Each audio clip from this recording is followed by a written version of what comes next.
previous section we generated the two certificate, one is for internal and one is for external. Now the next step is to configure URL filtering profile, and this is going to be very important step for us if we want this firewall to work as a web proxy. So let's go and configure this profile. To do that, let's go to objects, and in objects there is a URL filtering profile. Like in security profiles there is URL filtering, right? Now you will already have this default policy and you cannot make any changes, because if you click upon this you will see this is read only option. So either you can clone this or you can create your own custom policy. So if you click upon add, it is going to fetch all the policy which is already available into the default policy. Now here we're going to make a lot of changes.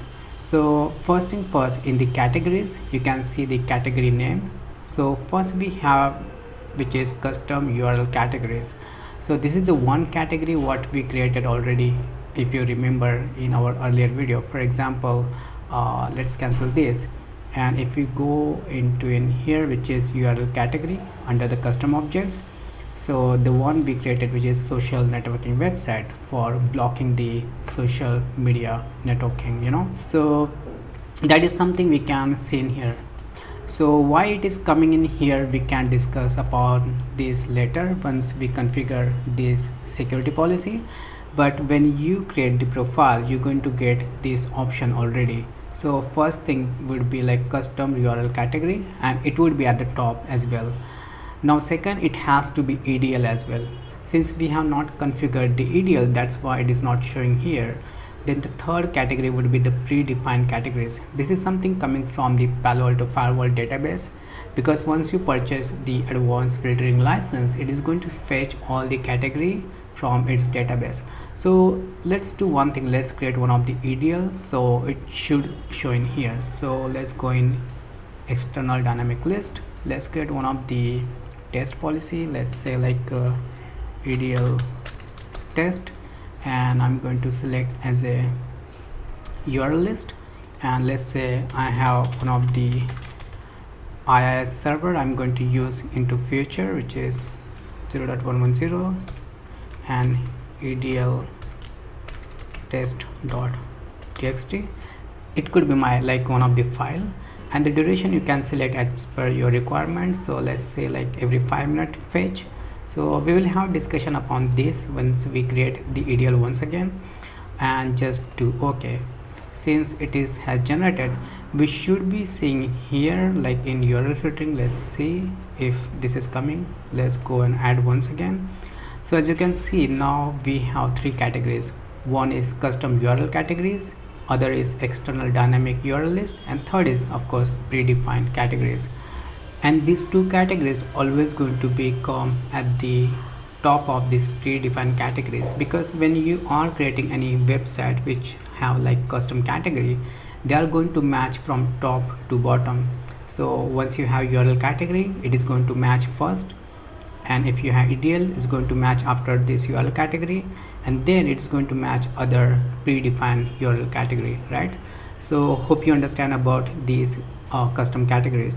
And you can see some sign in here like a social networking website, and there is a asterisk or star, and for EDL we have plus sign. So it shows like the star indicate it is related to URL category, and the plus indicates it related to EDL. So if you have like hundreds or like maybe more custom categories, you can just understand from the sign in here whether it's related to custom URL category or EDL, right? So now let's discuss upon the action what we're going to take with the predefined categories, because that is the important thing, right? So first let's give the name to this particular profile. So let's give the name which is profile, and for whom you going to create this profile, you have to design as per your enterprise network. Let's see, I'm going to create this profile for the users, for let's say for desktop users, right? So this would be the profile I'm going to use for the desktop users when they're going to access website. Now in here the action what you can give, so this is the area you basically control your web proxy kind of behavior.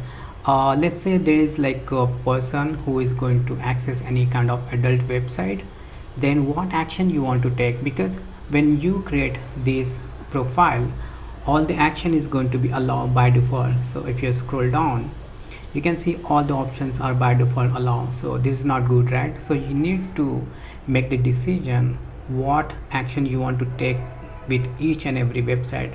So you have to start from top to bottom. You need to like sit with your security team.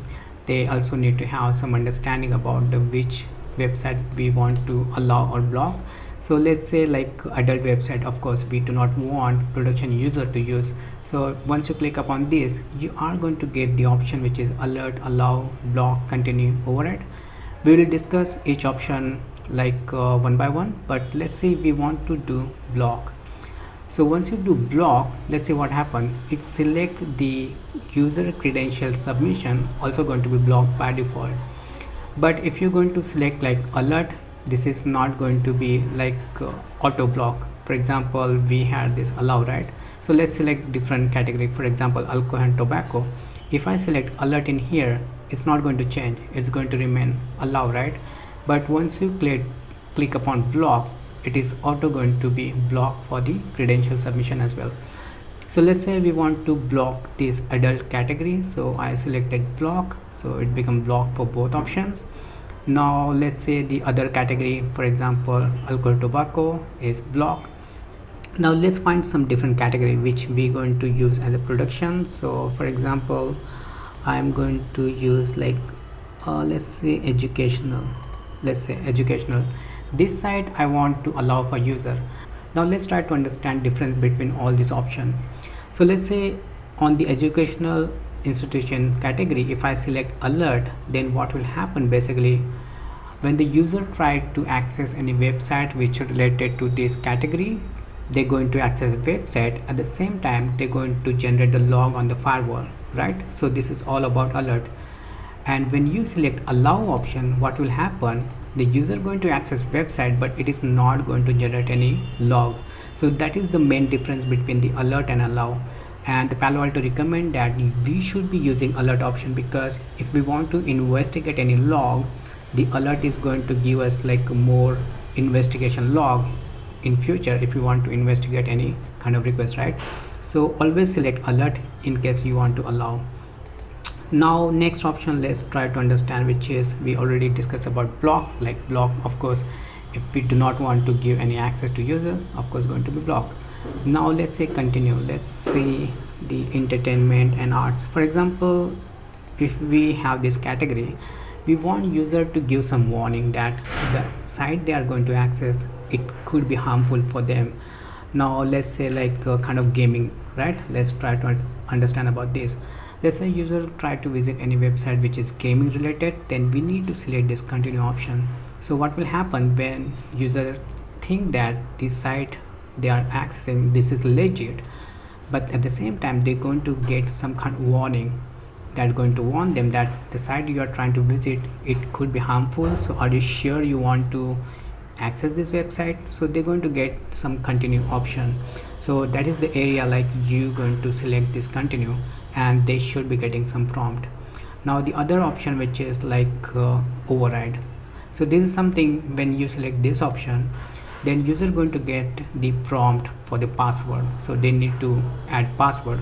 So where that password is going to come from, so let's do OK for here.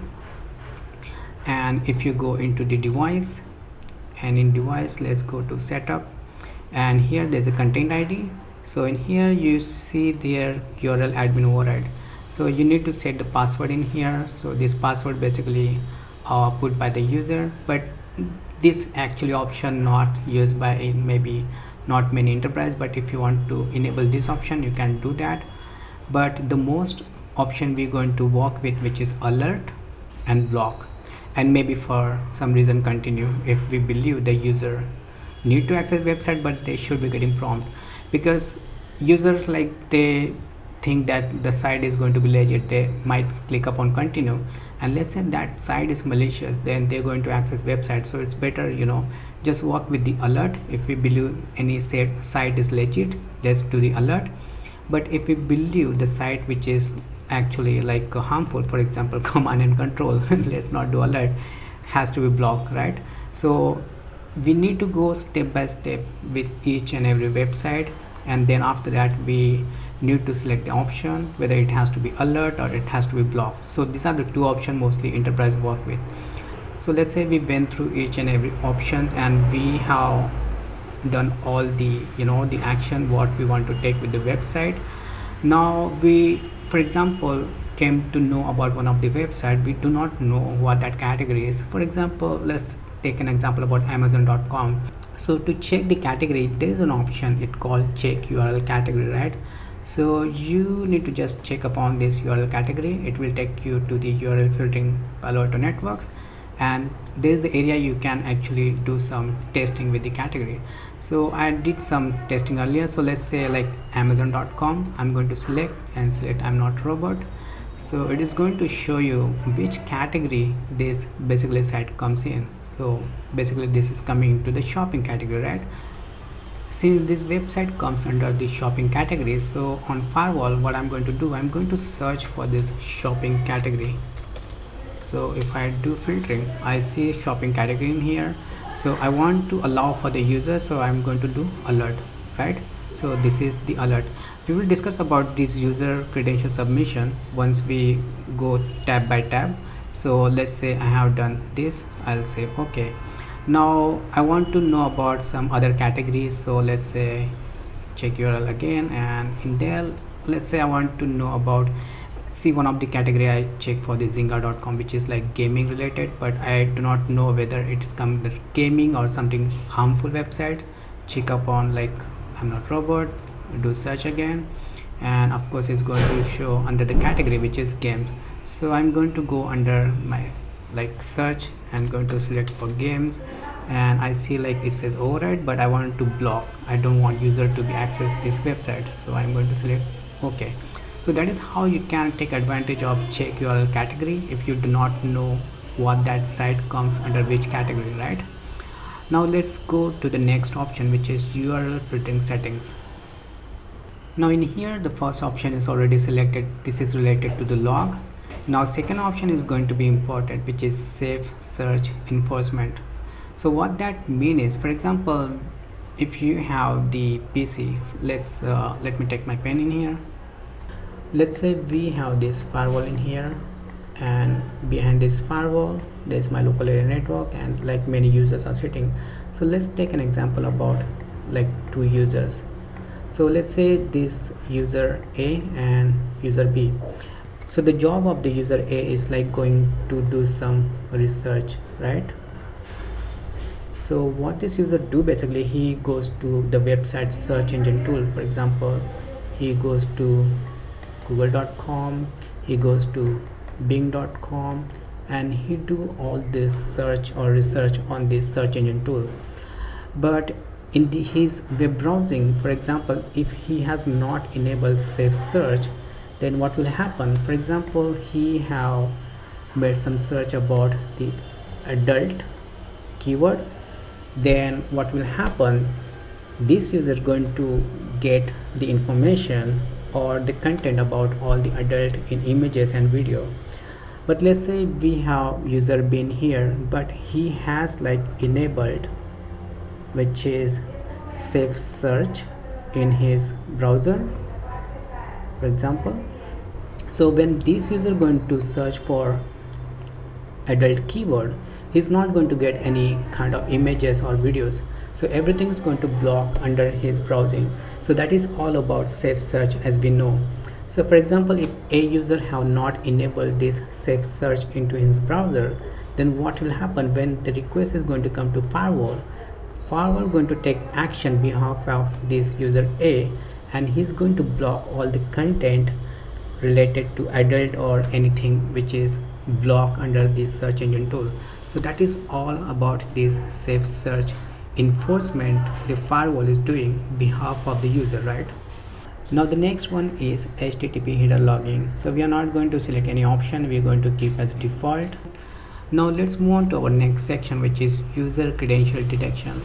So this is the section I was talking about, like this is coming for these categories. So in categories we have user credential submission, right? So this is going to work only in case you have enabled user credential detection, and that is also like one of the criteria that it is only going to work if you have user ID mapping enabled. So once you have like user ID mapping enabled, then it's going to ask you which option you like to work with, whether you want to work with use IP user mapping, or you want to use like domain credential filter, or you want to use group mapping. So you can select any of this option. Let's say I want to use IP user mapping, since I have enabled user ID in my enterprise network. And then after that is going to ask you like log severity, like what kind of severity of the log you want to receive. So you have the option which is critical, high, medium, something like that. So let's go with the default medium. So we have selected the user credential submission. So let's understand what happens into the user credential submission. So for example, if any website user is visiting, for example the adult, we already selected block, so the default action is going to work upon, which is default is block, right? Now there is a website, let's say business and economy. We say like we want to make the alert. So what will happen, the user credential going to be work with this URL category, and it's going to see if the user ID is enabled. If it is enabled, then it's going to see the user IP mapping, and it is going to work with your enterprise office domain credential. You can also call it as a corporate credential with that website. But if it is something like suspicious website, for example related to adult, it is not going to submit the credential on those websites. But if it is like safe to search or work with, it's going to submit the credential, but it is also going to give you the option like alert. So which means it's going to allow, but it's going to generate the log on the firewall on the user credential submission, right? So this is the option for the credential submission, because we don't want user to submit their credential or save password on any website for corporate network, right? So that is the reason like this user credential submission we can handle from the firewall as well. So that is all about the user credential submission. Now next is like HTTP header insertion. This is we're going to keep as default, we are not going to configure this. Now the next is inline ML, which is also known as inline machine learning. This is like important because once you have enabled URL filtering, which is of course advanced URL filtering, this option is going to be enabled. So let's talk about a little bit this. For example, if you have this firewall and it is connected to internet, and there is a Palo Alto database, for example, and from database what it does, basically it downloads the category after you have applied the license. And let's say there is like a user, like 2 user, and when this user is going to access any website, for example this is like abc.com kind of website, and let's say this abc.com website may be malicious.